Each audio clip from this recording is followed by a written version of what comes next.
In today's video, I'm going to teach you how to navigate through QuickBooks to manage your bank transactions effectively.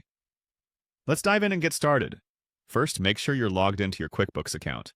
You'll want to head over to the homepage, and you can do this by simply opening your web browser and typing in the QuickBooks URL. Once you're on the homepage, you'll see various options laid out neatly for you.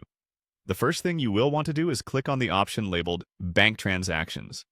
You should be able to find this on the main navigation bar.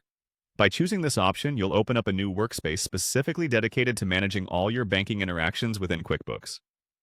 Now that you've entered the Bank Transactions area, it's time to delve into your bank connections.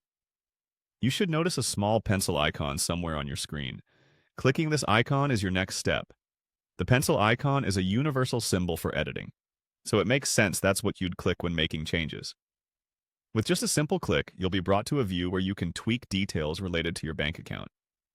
Next, look for an option that says Edit Account Details. By clicking on this, you delve even deeper into customizing the way your bank details are handled within QuickBooks.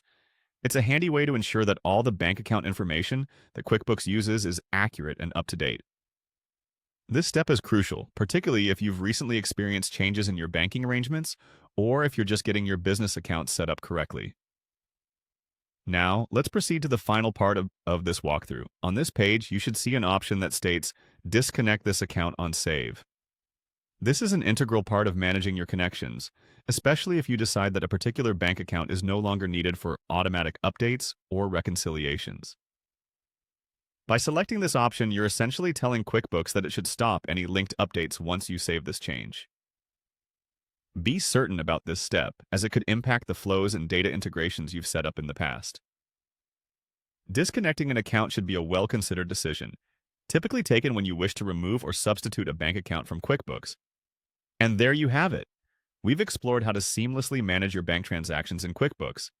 By following these steps and remaining attentive while you navigate and edit, you can ensure that your financial data remains tidy, organized, and reflective of your true business operations. Don't forget to save any changes you make along the way. Thanks for tuning in, and happy bookkeeping.